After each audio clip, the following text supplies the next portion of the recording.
বিনিয়োগকারী বন্ধুরা আসসালামু আলাইকুম। আশা করি আপনারা ভালো আছেন। এখন আজকে আমি আপনাদের সাথে ইন্স্যুরেন্সের একটা অ্যানালিসিস দিব।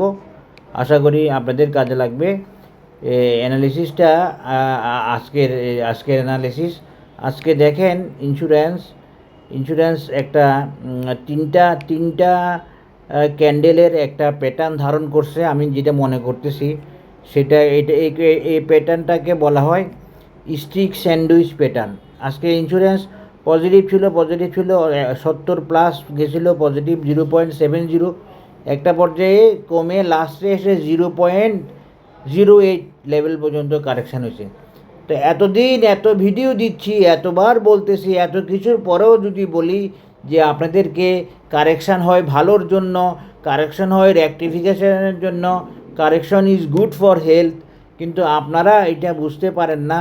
আপনারা সামান্য 0.8 দেখলেও আপনাদের মন ভরে না, কারণ আপনারা গ্রিন দেখতে পছন্দ করেন, গ্রিনকে ভালোবাসেন।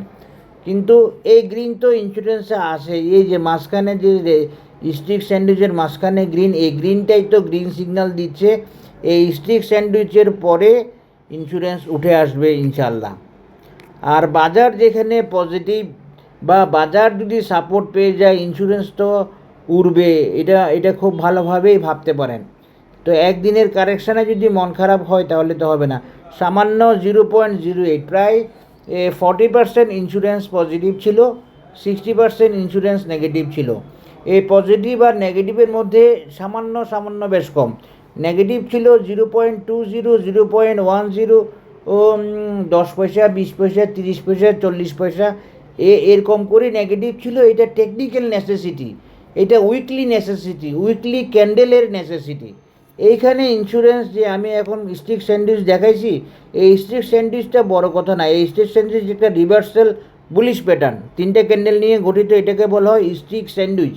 এটা একটা রিভার্সাল বুলিশ প্যাটার্ন, এটা বড় কথা না।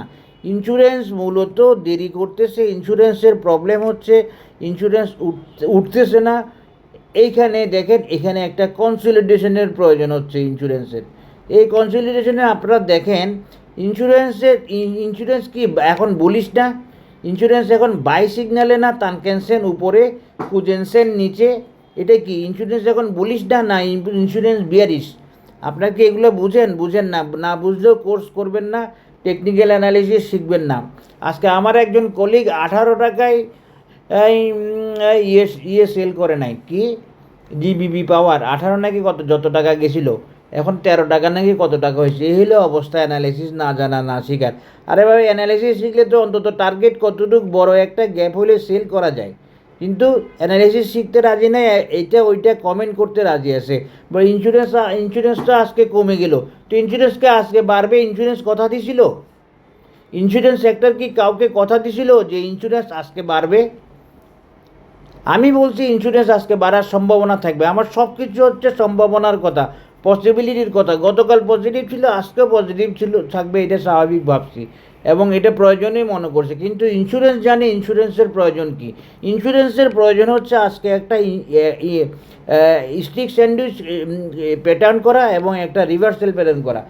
সবচেয়ে বড় কথা হচ্ছে ইন্স্যুরেন্সে দেখেন বাই সিগন্যাল, তানকেনসেন অনেক উপরে, কুজেন্সের নিচে, সম্পূর্ণ একটা বুলিশ পজিশন, গ্রিন ক্লাউডের উপরে, সব কিছু ওকে আছে। এখানে শুধু এমএসিডিতে শুধু ডাইভারজেন্স আছে।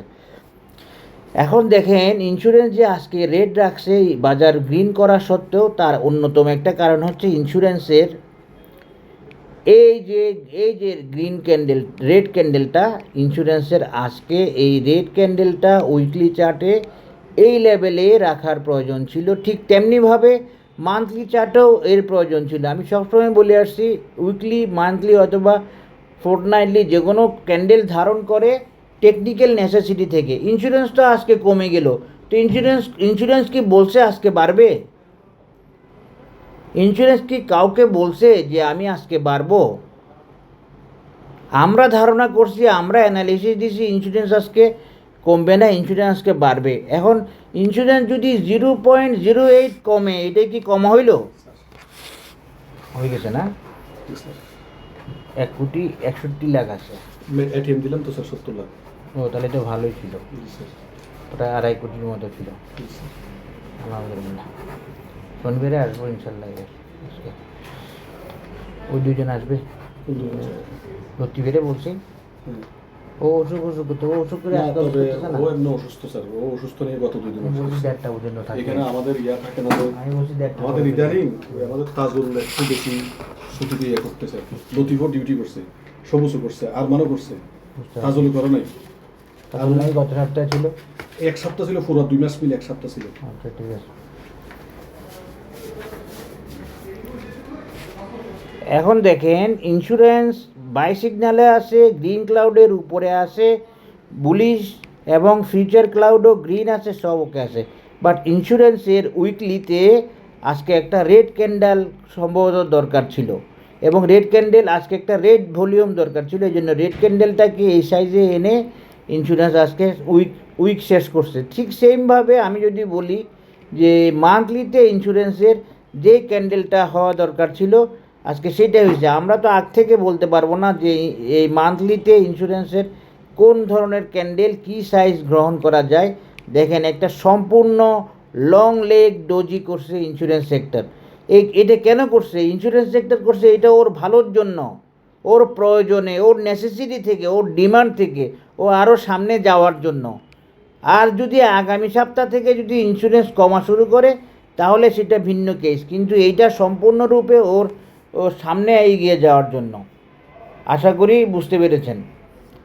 আর এখানে আর বাড়তি আর কিছু বলার নাই, সব কিছু ওকে আছে। আমি শুধু 2-1টা জিনিস দিয়ে একটু দেখাই আপনাদেরকে, তাহলে আপনারা বুঝতে পারবেন। আমার কাছে অনেক ইনস্ট্রুমেন্ট আছে, অনেক কিছু আছে, সুতরাং আমার আমার আমার আমার স্পেশাল ইন্ডিকেটর আছে, সব কিছু আছে। আমি ওগুলা দিয়ে আমি আগাই। এই যে দেখেন এখানে কেন ইন্স্যুরেন্স কারেকশান হলো বুঝে নেন আপনারা। এখানে ইন্স্যুরেন্স কারেকশান হলো কেন বুঝে নেন, উইকলিতে বোঝার চেষ্টা করেন। না বুঝলে অ্যানালিসিস শিখেন। আমার কোর্স শুরু হচ্ছে জুন থেকে, সেপ্টেম্বর থেকে একটা অ্যাডভান্স কোর্স এবং লাইফ চেঞ্জিং কোর্স হবে। যাদের আগ্রহ আছে তারা যোগাযোগ করবে। এই যে দেখেন এটা দেখলেই বুঝবেন ইন্স্যুরেন্স কেন কারেকশান হয়েছে। আর যদি না বুঝেন বোঝার চেষ্টা করেন, কোনো সমস্যা নাই। এই যে দেখেন, স্যার হ্যাঁ আসতেছি 1 মিনিট। হ্যাঁ, তা আশা করি আপনারা বুঝতে পেরেছেন। এই টেকনিক্যাল কারণেই কারেকশান হয়, টেকনিক্যাল নেসেসিটি থেকে কারেকশান হয়। এই ধরনের কারেকশান কোনো নেগেটিভিটি না, এটা এই ধরনের কারেকশান কোনো ডাউন না, এগুলো সব প্রয়োজনীয় কারেকশান। এই যে দেখেন ইন্স্যুরেন্সকে আমি আপনাদেরকে একটা চ্যানেল দিয়ে দেখেছি, আপনারা দেখেন ওই চ্যানেলটা এখনও আছে কি না। যদি চ্যানেলটা না থাকে তাইলে আচ্ছা আল্লাহ হাফেজ। ওই চ্যানেলটা যদি না থাকে তাহলে আপনারা ভাববেন যে আমাদের মনে একটা প্রবলেম হচ্ছে, আর ইন্স্যুরেন্স মনে হয় নেমে যাচ্ছে। চ্যানেলটা একটা ভাইটাল, কারণ এই চ্যানেলটার সাথে অনেক কিছু জড়িত। এই চ্যানেলটার সাথে কী কী জড়িত এগুলো আলাপ করতে গেলে আপনাদের সাথে আরও আমার 20 মিনিট সময় নিতে হবে। এই চ্যানেলটার সাথে কী কী জড়িত এটা আলাপ করতে গেলে এই চ্যানেলটার নিয়ন্ত্রণ করতে গিয়ে হচ্ছে বেরোবেন। আল্লাহ হাফেজ। এই চ্যানেলটার সাথে কী কী জড়িত বুঝতে হলে আপনাদেরকে অনেক ডিটেলসে যাইতে হবে। এই চ্যানেলটাকে কন্ট্রোল করতেছে কে আমি আগে দেখাইছিলাম, যারা দেখছিলেন তারা নক করিয়েন। আশা করি বুঝতে পেরেছেন। এই চ্যানেলটা অনেক দূর থেকে নিয়ন্ত্রিত। তো এই চ্যানেলটা ব্রেক যদি না হয় ইন্স্যুরেন্স এখন নেক্সটে 62 নিয়েও ভাবতে হবে না। আশা করি 62+ চলে যাবে। আর বাজার যেখানে পজিটিভ হয়ে যাচ্ছে, বাজার যেখানে সাপোর্ট পেয়ে যাচ্ছে, বাজার অ্যানালিসিস যেখানে ওকে হয়ে যাচ্ছে, সেখানে শুধু ইন্স্যুরেন্স শুধু বুম বুম হতে বাকি। আশা করি বুঝতে পেরেছেন। সবাই ভালো থাকবেন, ধন্যবাদ। টেকনিক্যাল অ্যানালিসিস অফ ইন্ডেক্স এখানে শেয়ার করছি। আমার অ্যানালিসিস আপনাদের ফলো করার দরকার নাই, আমার পরামর্শ নেওয়ার দরকার নাই। আপনারা যার অ্যানালিসিস ভালো লাগে, যাকে ফলো করতে চান করবেন, সিদ্ধান্ত নিজে নেবেন, কাউকে ব্লেম করবেন না।